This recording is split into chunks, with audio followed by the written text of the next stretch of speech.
בר-Daat, הפודקאסט של אוניברסיטת בר-Ilan. The Ukrainian-Russian conflict. It seems that the entire world is watching closely and awaiting Vladimir Putin's, Russia's president's next steps. A conflict that is much bigger than a quarrel between two Eastern European countries. What do we know about Putin's decision-making process that can perhaps impact his decision at this time?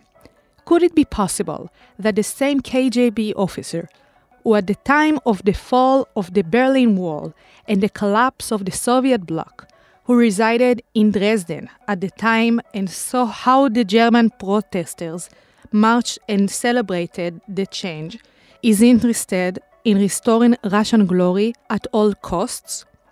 Here with us today, in order to understand what occurs backstage in the Russia-Ukrainian conflict, is Dr. Barak Bouks, Senior Research Fellow at the Europa Institute and a lecturer at the School of Communication and the Department of Political Studies and the International School. Hi, Barak. Hello. What is the background of the conflict between Russia and Ukraine? Okay, we're going way back, almost 1,000 years back, to the year of 1988 AD, when the cradle of both cultures, the Ukraine and Russia, began when Vladimir I, the pagan prince of Novgorod and the great prince of Kiev, acknowledged and became an Orthodox believer. And he was baptized in the city of Chersons, which is in the Crimea Peninsula, that serves as a background to a former conflict that connects also to Russia and the Ukraine. We can sense that throughout 1,000 years, various nations, as the Mongols in the 13th century, Poland and Lithuania in the 16th century, and even culminating with Russia that annexed the Ukraine in 1793, all of them had some sense and willing to intervene in the Ukraine. Now, we don't need to widen the historic prism, but something very interesting is that we're experiencing again the showdown between the Warsaw Pact of the Cold War, which means the Soviet Union and its allies, so to speak, now, and NATO that still exists. If I relate again to the Crimea Peninsula, we had a showdown in 2014, on which there was a turmoil in the Crimea, where insurgents wearing masks, unidentified persons, surrounded airports, occupied the parliament and raised the Russian flag, hence an intervention from President Putin's behalf to keep the peace, as of now, equivalently. Now, way back then in 2014, the parliament voted on March 6 on a separation from the Ukraine, culminating with a referendum on the 16th of the same month. And ever since then, the Crimea is a part of Russia. Can you relate to the separatists at Ukraine? Of course. The separatists at the Ukraine are two enclaves, which are defined as Luhansk and Donetsk, on which they are pro-Russians, and President Putin acknowledged them a day ago. We're recording this podcast in February 22nd, and last night on February 21st, President Putin said he acknowledges the independence of these enclaves. Hence, they are a part of Russia, and he can support them by relaying Russian forces inside. And according along the hours of recording this podcast, Russian forces are incoming to these enclaves.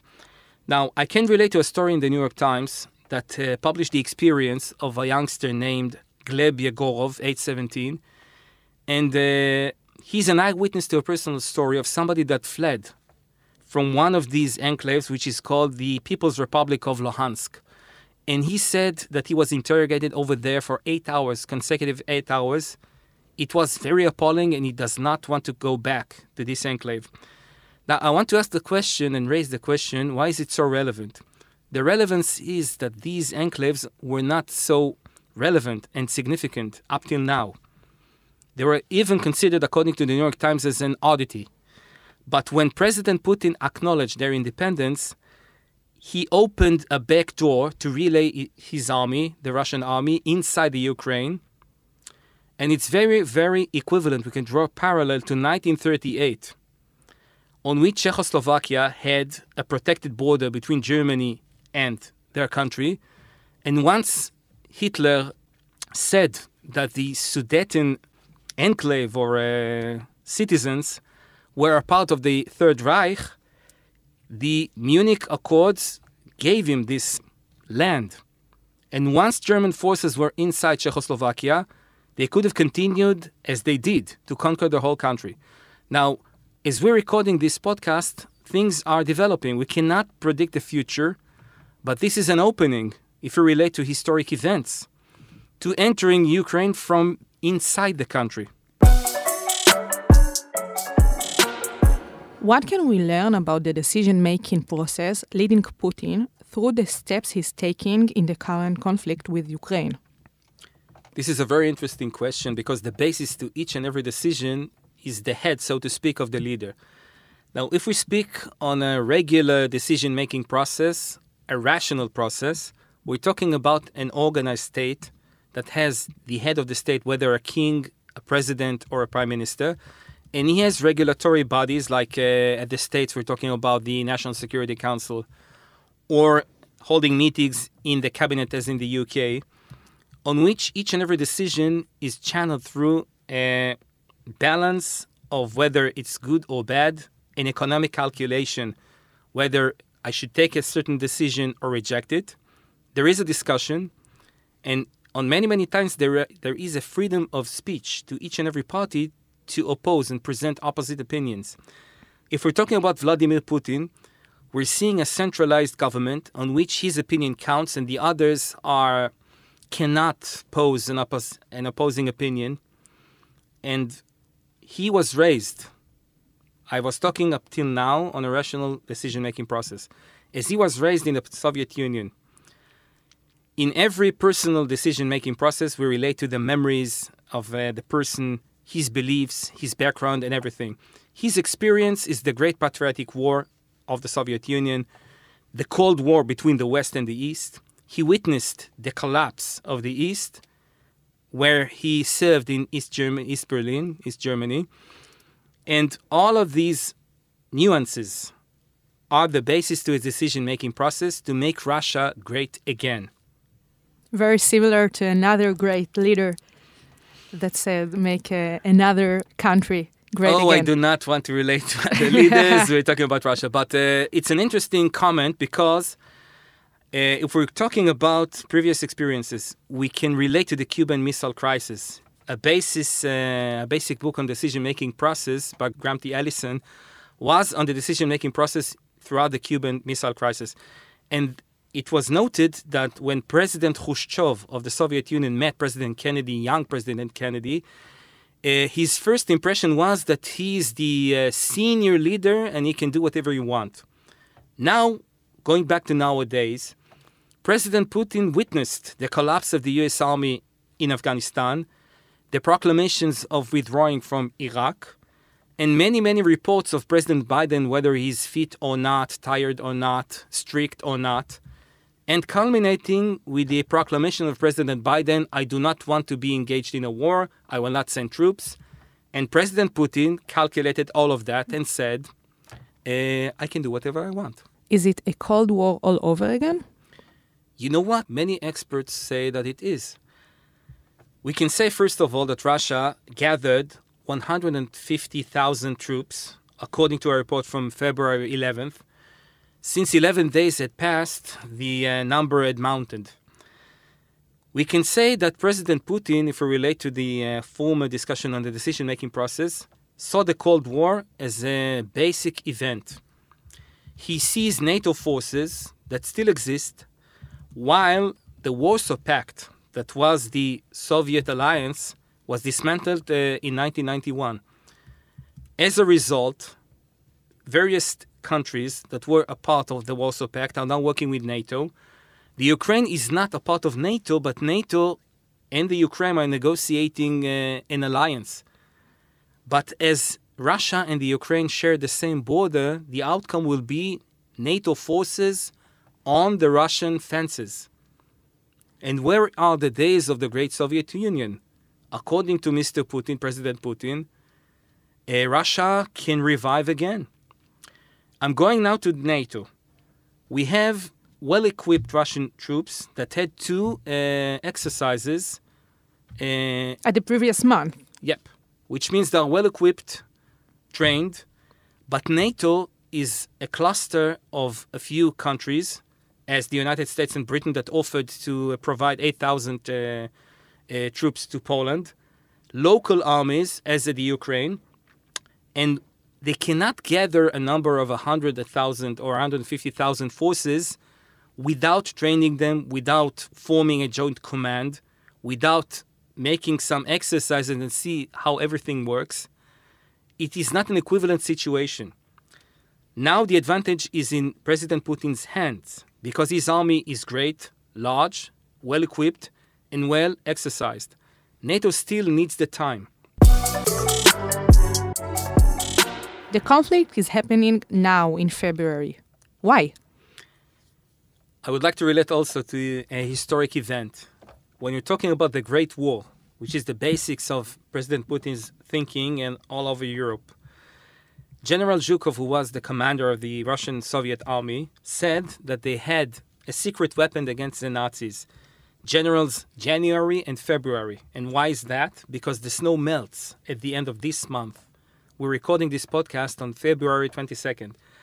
There is a short and small window of opportunities to relay the army vehicles of Russia. In a few days, the snow is going to melt and there's going to be mud. So if President Putin would want to wage a war, it's either now or wait until way back at the spring. How do Ukraine and Russia use media in this conflict? The basics of waging a war is the use of media to relay messages. When we see American reports, for weeks, consecutive weeks, there are reports that the war is going to start on Tuesday night at 2 a.m. We're recording this podcast today, February 22nd, 2022. And there are numerous reports that this round date is going to be the day of the war because of the significance of the number 2, etc. So the media is the first battleground of this war or conflict. Each side relays messages in order to disarray the other side, in order to portray himself as somebody who knows the thinking, the conduct of the other side. And this information is the basics of the conduct of Russia and the Ukraine. I just want to note one thing. When we follow local media, for instance, the channel 24 Hours, which is the news channel of the Ukraine, until 2 or 3 days ago, local media, both in Russia and the Ukraine, did not report of the crisis. The general broadcasts were of discussions at the studio, even laughter between the anchors and the people that they interviewed. Why is that, by the way? It's very interesting. Because each and every government would like to relay the thought that there is no crisis, everything is under control, because the meaning of crisis is that I'm not controlling my state. This is equivalent both to Russia and the Ukraine. Only a few days ago, some reports were of a small crisis, and Russia, by the way, relayed reports that Ukrainian forces bombed the enclaves. Hence, the justification that President Putin yesterday acknowledged the independence of these enclaves, and if we see the use in the media, sent peacekeeping forces. This is the term he used to these enclaves. Is there any use of cyber warfare in this conflict? Of course, I can say that the conflict began, the war, so to speak, or literally speaking, began with cyber attacks on the Ukraine. I can note to a report from February 15th, a week ago, that the Ukrainian governmental savings banks was attacked. Users of private bank, one of the largest banks in the Ukraine, received messages warning them of ATMs not working, and the bank had notified that these messages are false. Other attacks were on defense forces, governmental sites, etc. There were acknowledgments by the Center of Strategic Communication and Information Security of the Ukraine that DDoS attacks were on 2 key banks, governmental banks in the country of the Ukraine, Ushad Bank and Private Bank, and on the Security Ministry and military forces. And Reuters, the news agency, reported that it is true.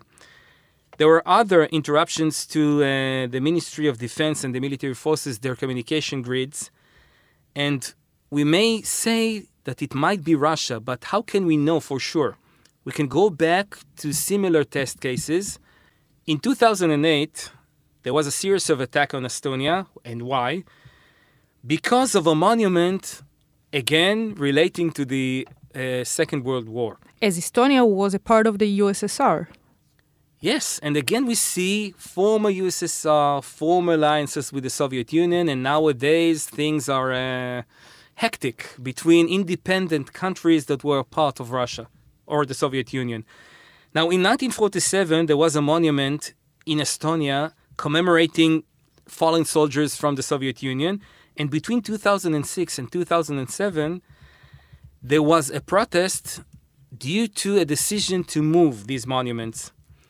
Russia intervened, we now know that, and there was a series of attacks on Estonian establishments. We can see that between the 25th of April 2008 and May 4th, there was a series of documented attacks on the establishments, businesses, the government of Estonia, and there was an accusation towards Russia that Russia had perpetrated the attacks. Now, I want to ask, what were the consequences of the investigation? Who was guilty? Surprisingly, a young student named Dmitry Glushkevich was found guilty. He was fined with a limited fine. That's it. His accusations were that he blocked the entrances to the website of the Prime Minister's party. And, you know, it's a bit of an oddity. How can a person, a young student... He was so gifted that he success to do it all alone. And what kind of attacks were? Attacks on the government, parties, and leading newspapers. How can one student from his own home perpetrate these attacks? Another thing, the Estonian government sent an appeal to NATO. How surprising. In a request to receive defense on the computers and networks in the country. We can see that everything is summarized to a showdown between NATO and Russia over and over and over again.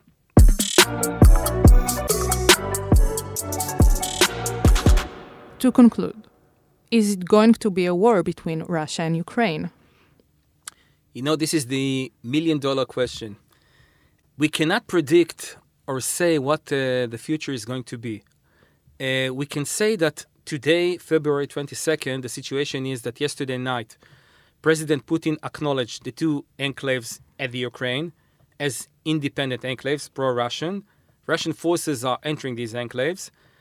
And if we draw a parallel to history, once again, we saw the situation in Czechoslovakia where the Sudeten land, was occupied by Germany, and a few months later, it was the gateways to enter the whole country.